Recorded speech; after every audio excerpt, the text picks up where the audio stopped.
Situasi di Laut Cina Selatan makin memanas. Dua kekuatan besar dunia, Amerika Serikat dan Cina, berebut kendali di wilayah perairan tersebut.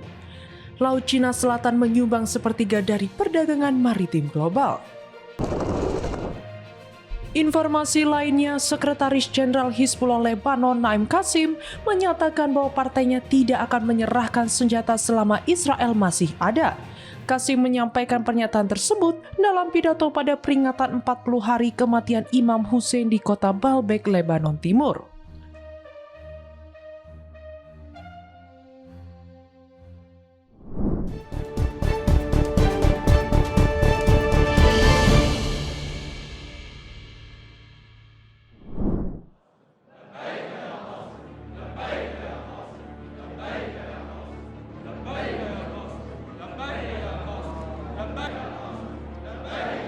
Bismillahirrahmanirrahim.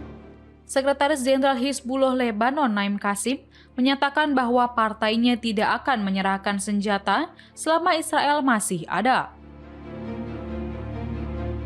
Qasim menyampaikan pernyataan tersebut dalam pidato pada peringatan 40 hari kematian Imam Hussein di kota Baalbek, Lebanon Timur. Diketahui peringatan ini menandai berakhirnya masa berkabung 40 hari untuk cucu Nabi Muhammad Imam Hussein yang gugur dalam pertempuran pada tahun 680. Qasim mengatakan bahwa pihaknya siap bertempur seperti di Karbala jika perlu, melawan proyek Israel Amerika berapapun harganya. Ia juga mengkritik pemerintah Lebanon dengan mengatakan, pemerintah bertanggung jawab penuh atas setiap pertikaian internal dan karena mengabaikan tugasnya untuk mempertahankan tanah air. Menyebut pemerintah secara langsung, Qasim mendesak hentikan agresi dan usir Israel dari Lebanon. Ia memperingatkan protes jalanan terhadap pelucutan senjata dapat meningkat, berpotensi mencapai kedutaan besar Amerika Serikat di Beirut. Dalam langkah yang dianggap secara langsung menargetkan Hizbullah untuk pertama kalinya dalam beberapa tahun.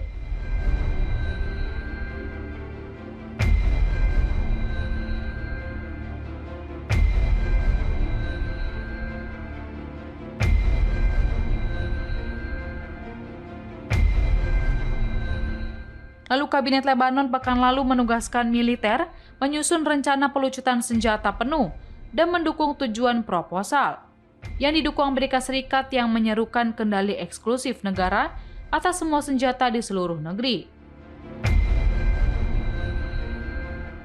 Langkah ini disambut dengan pertentangan keras dari Hizbullah yang mengecam rencana tersebut sebagai kesalahan besar dan mereka tidak akan mematuhinya. Israel melancarkan serangan militer di Lebanon pada 8 Oktober 2023 yang meningkat menjadi perang skala penuh pada September 2024. Serangan yang menewaskan lebih dari 4.000 orang dan melukai sekitar 17.000 orang. Gencatan senjata dicapai pada bulan November, tetapi pasukan Israel sejak itu telah melakukan serangan hampir setiap hari di Lebanon Selatan. Serangan itu diklaim menargetkan aktivitas kelompok Hizbullah Lebanon.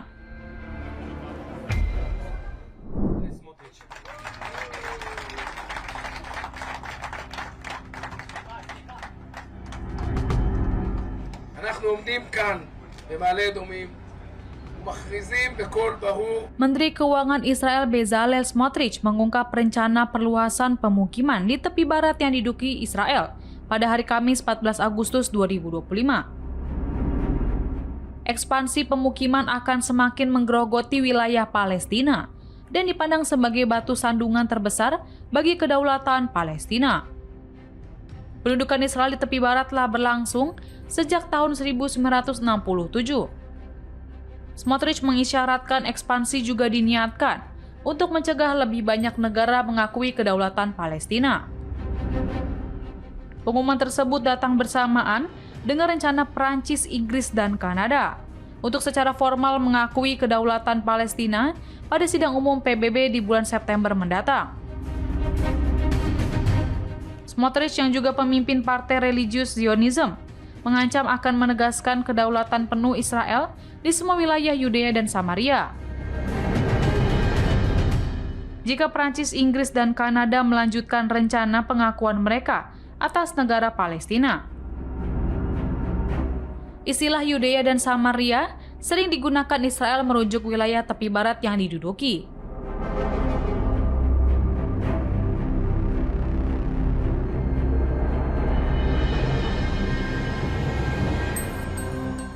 Diketahui rencana perluasan pemukiman Yahudi di wilayah S1 sempat dibekukan sebelumnya pada masa pemerintahan Amerika Serikat di bawah Presiden Obama dan Joe Biden. Dalam konferensi pers tersebut, Smotrich menyebut Presiden Trump dan Duta Besar Amerika Serikat untuk Israel, Mike Huckabee, sebagai sahabat sejati yang selalu memperkuat posisi Israel.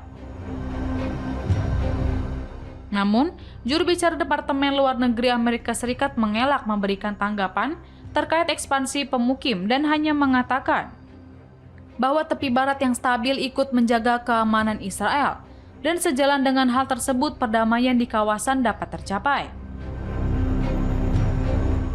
Perdana Menteri Israel Benjamin Netanyahu juga belum memberikan tanggapan resmi kepada publik terkait rencana Smotrich. Meski Smotrich mengklaim Netanyahu dan Trump telah mendukung pembangunan unit perumahan baru.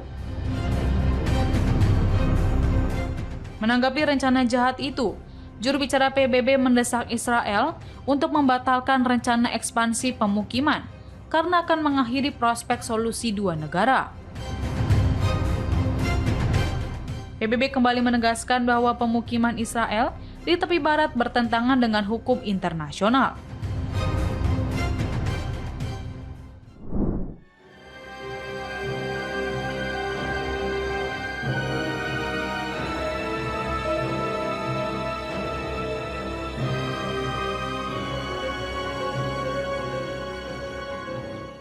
Perdana Menteri Israel Benjamin Netanyahu mengatakan negaranya sedang melakukan perundingan dengan beberapa negara mengenai penerimaan warga Palestina yang mengungsi akibat perang di Gaza, termasuk Indonesia yang ia sebut. Negara-negara yang terlibat adalah Sudan Selatan, Somaliland, Ethiopia, Libya, dan Indonesia. Namun, Netanyahu tak menjelaskan secara rinci seberapa jauh kemajuan dari diskusi-diskusi ini, termasuk apakah kemungkinan besar akan membuahkan hasil. Netanyahu sendiri juga melakukannya meski berulang kali menganjurkan pemukiman kembali warga Gaza yang terusir di negara lain. Ide relokasi itu disebut perdana dari Presiden Amerika Serikat Donald Trump, meski kini ia tak pernah mengungkitnya lagi. Ia mengklaim dalam wawancara bahwa rencana tersebut tidak akan mengusir warga Palestina, tetapi justru akan membiarkan mereka pergi. Dalam kesempatan yang sama, Netanyahu malah menuding negara-negara yang membela Gaza. Pernyataan terbaru ini muncul di tengah kekhawatiran internasional atas rencana Israel untuk mengambil alih kota Gaza. Kota berpenduduk padat ini terus dihantam serangan Israel, di mana 123 orang tewas dalam 24 jam terakhir di Gaza. Pernyataan itu juga muncul setelah Netanyahu menyinggung soal visi Israel Raya, yang mengacu pada negara Israel yang melampaui batas-batas yang ada saat ini. Istilah ini juga sering digunakan sebagai referensi untuk Israel versi Alkitab, yang mencakup sebagian wilayah Mesir, Suriah, Yordania, dan Lebanon saat ini.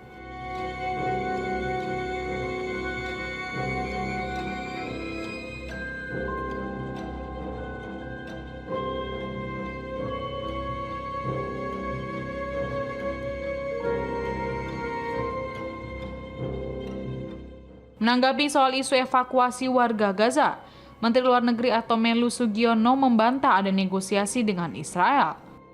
Ia mengatakan tak ada sama sekali negosiasi dengan Israel terkait hal itu. Kendati begitu, Indonesia memang hendak ingin membantu menampung warga Gaza.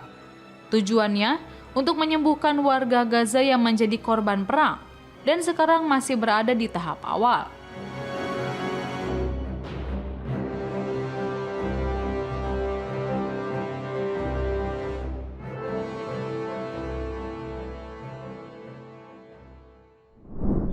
України після російських ударів. Суми, російський удар по центральному ринку, Дніпровщина, удари по містах та підприємствах, Запоріжжя, Херсонщина, Донеччина, свідомі російські удари. Війна триває. Presiden Ukraina Volodymyr Zelensky pada Jumat 15 Agustus menyampaikan bahwa Rusia terus melancarkan serangan terhadap Ukraina menjelang pertemuan puncak antara Presiden Amerika Serikat Donald Trump dan Presiden Rusia Vladimir Putin. Namun menurutnya, upaya Rusia untuk menunjukkan kekuatan dengan melancarkan serangan baru di wilayah timur justru gagal.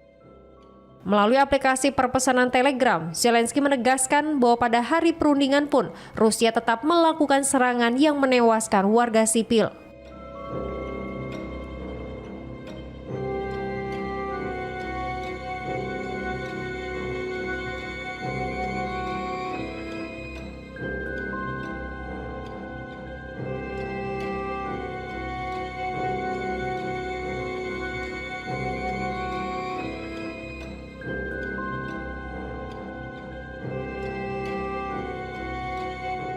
Ia menyebut hal itu sebagai bukti nyata situasi yang terjadi di medan perang. Zelensky juga menambahkan bahwa perang masih terus berlangsung karena tidak ada tanda maupun indikasi dari Moskow bahwa mereka tengah bersiap untuk mengakhiri konflik tersebut. Diketahui Trump dan Putin melakukan pertemuan dalam konferensi tingkat tinggi Alaska.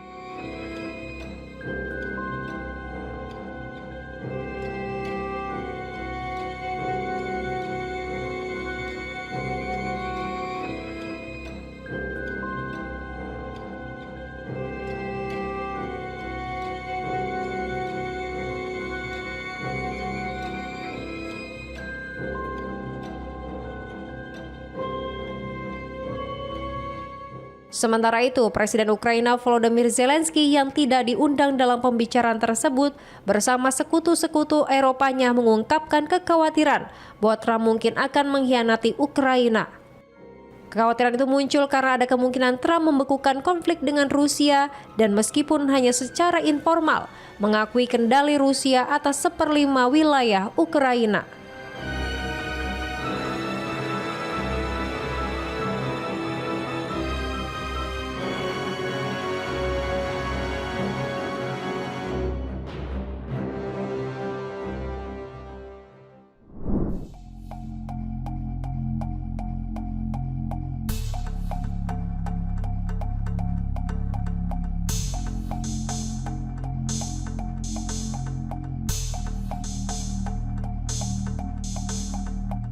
Rusia menyatakan pada Jumat 15 Agustus bahwa pasukannya telah menguasai 7 pemukiman lagi di wilayah Donetsk dalam seminggu terakhir.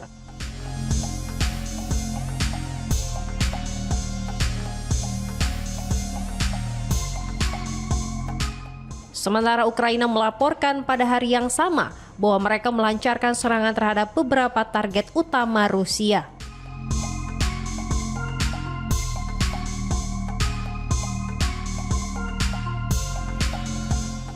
Kementerian Pertahanan Rusia menyampaikan bahwa sejak 9 hingga 15 Agustus, pasukannya melakukan serangan terhadap lokasi industri pertahanan dan fasilitas militer Ukraina.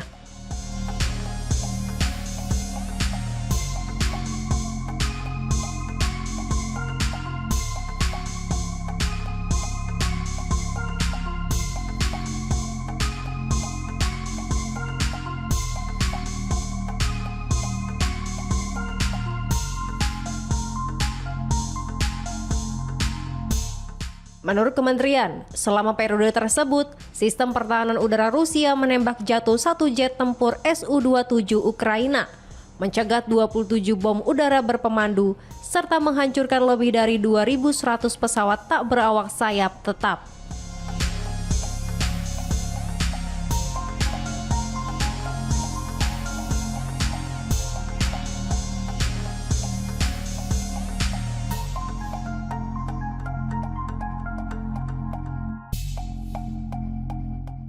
Sementara itu, Angkatan Bersenjata Ukraina menyatakan bahwa mereka melancarkan serangan terhadap beberapa target utama Rusia pada dini hari Jumat.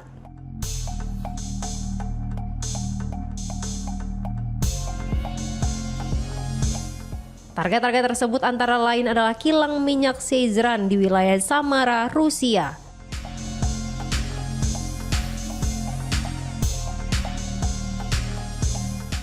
Pasukan Ukraina juga menargetkan pos komando Rusia di wilayah Donetsk dengan serangan presisi.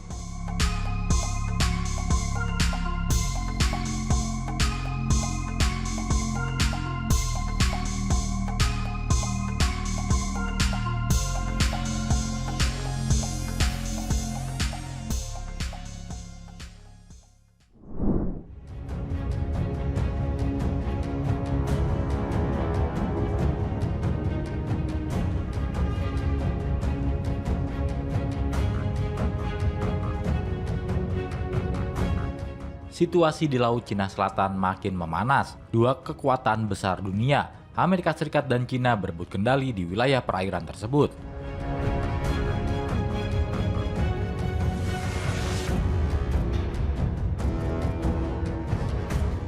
Laut Cina Selatan menyumbang sepertiga dari perdagangan maritim global.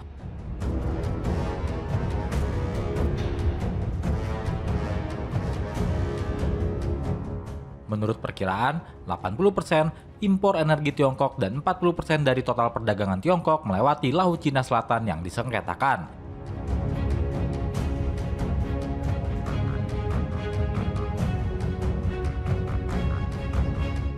Oleh karena itu, Amerika Serikat menilai untuk mencapai keseimbangan di kawasan tersebut, kehadiran militer Amerika Serikat sangat penting.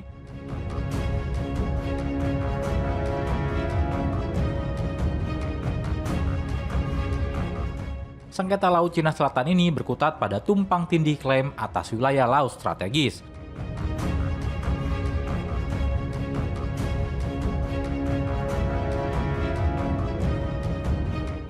Antara Cina dan sejumlah negara Asia Tenggara, antara lain Filipina, Malaysia, Vietnam, dan Brunei.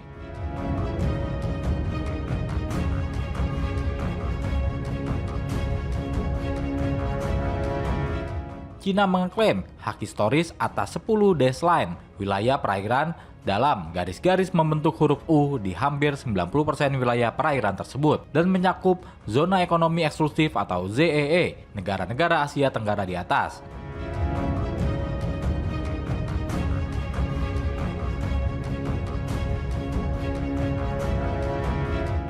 Dalam perkembangan terbaru, Amerika Serikat sedang membahas kemungkinan pengerahan lebih banyak peluncur rudal ke Filipina.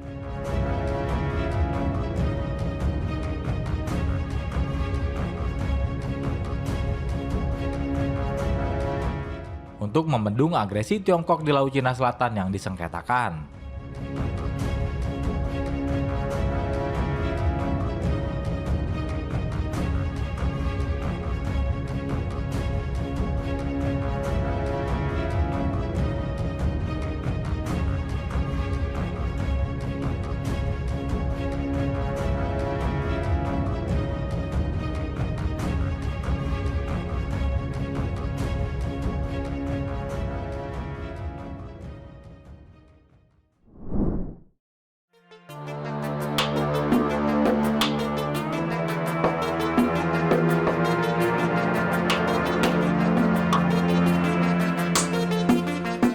Pemerintah Swiss memutuskan tetap membeli 36 jet tempur siluman F-35 buatan Amerika Serikat meski harga membengkak.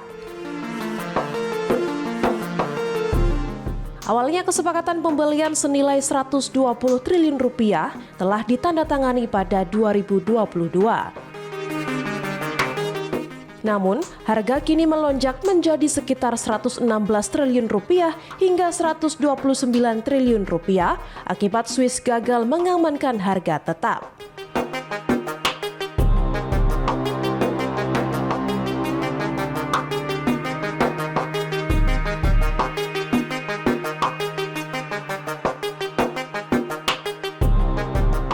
Menteri Pertahanan Martin Pfister bahkan sudah mencoba meyakinkan mitranya dari Amerika Serikat lewat telepon, tapi tak berhasil.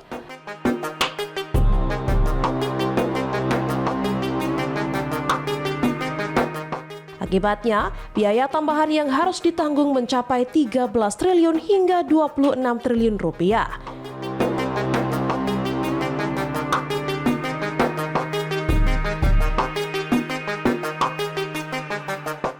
Kenaikan ini dipengaruhi inflasi di Amerika Serikat dan lonjakan harga komoditas global.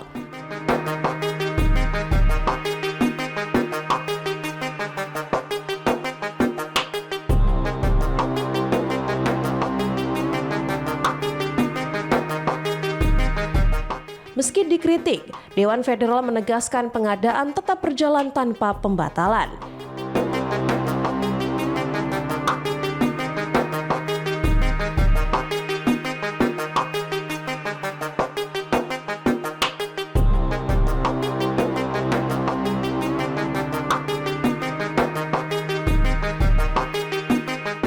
Kondisi ini diperburuk dengan kebijakan Amerika Serikat yang mengenakan tarif 39% atas barang ekspor Swiss.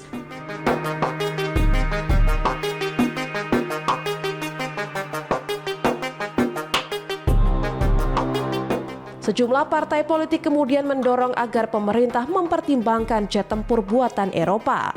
Meski begitu, pemerintah tetap bersikeras bahwa F-35 adalah pilihan terbaik bagi pertahanan Swiss.